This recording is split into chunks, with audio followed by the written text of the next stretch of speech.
आप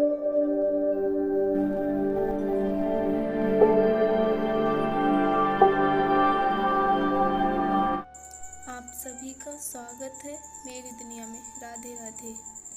आप सभी को कृष्ण जन्माष्टमी की हार्दिक शुभकामनाएं। आज मैं आप सभी को भगवान कृष्ण से जुड़ी एक कथा सुनाती हूँ, जो उनके लड्डू गोपाल स्वरूप से जुड़ी है कि भगवान कृष्ण को लड्डू गोपाल क्यों कहते हैं। भगवान के बहुत सारे नाम हैं, जैसे माखन चोर भी कहते हैं। भगवान को माखन चोर इसलिए कहा जाता था क्योंकि वो माखन चुराते थे।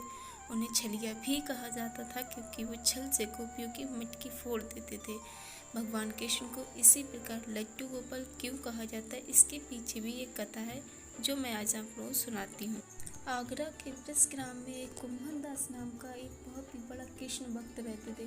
वे हर रोज भगवान कृष्ण को स्नान कराते, भोजन कपड़े पहनाते तथा नाना प्रकार के लाड़ लड़ाते थे। कुंभन दास कभी भी कहीं भी नहीं जाते, यह सोचकर कि वे चले गए तो भगवान कृष्ण को लाड़ कौन लड़ाएगा। कुंभन दास के घर में उनका एक पुत्र भी था, रघुनंदन। वह अभी बहुत ज़्यादा उम्र का नहीं था।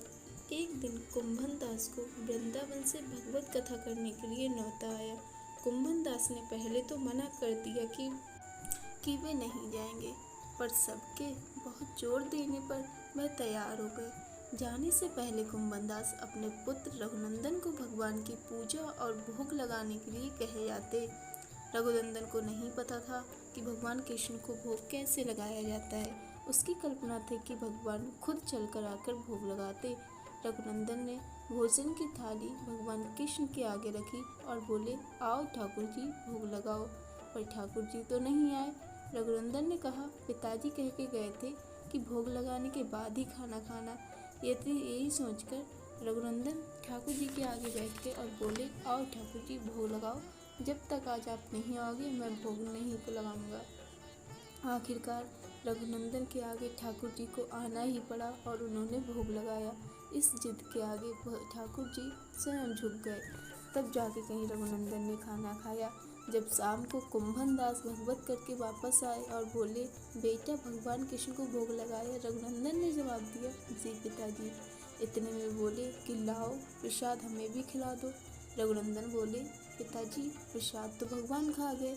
रघुनंदन की यही जवाब सुनकर कुंभन दास को लगा शायद बालक भूखा था, इसलिए सारा भोजन खा गया। अब तो हर रोज का ये नियम हो गया था। रघुनंदन रोज थाली लेके बैठ जाते और कहते, आओ ठाकुर जी भोग लगाओ, और भगवान रोज आके रघुनंदन के साथ भोग लगाते। एक दिन कुंभन दास ने विचार किया कि मेरा पुत्र कहीं झूठ तो नहीं बोल रहा है, तो उन्होंने छुप कर अपने पुत्र की इस चीज़ को देखना चाहा।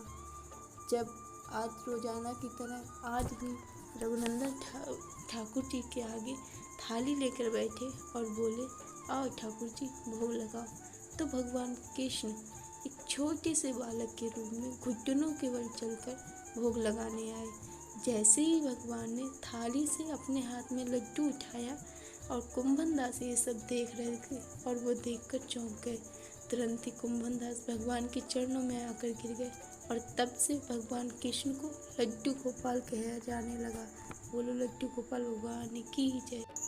अगर आप लोगों को लड्डू गोपाल की ये कथा पसंद आई हो तो मेरे चैनल को लाइक शेयर एंड सब्सक्राइब कर दीजिए, और हाँ, बेल आइकन को दबाना मत भूलिए ताकि मेरी आने वाली नई कथा आप तक पहुंच जाए।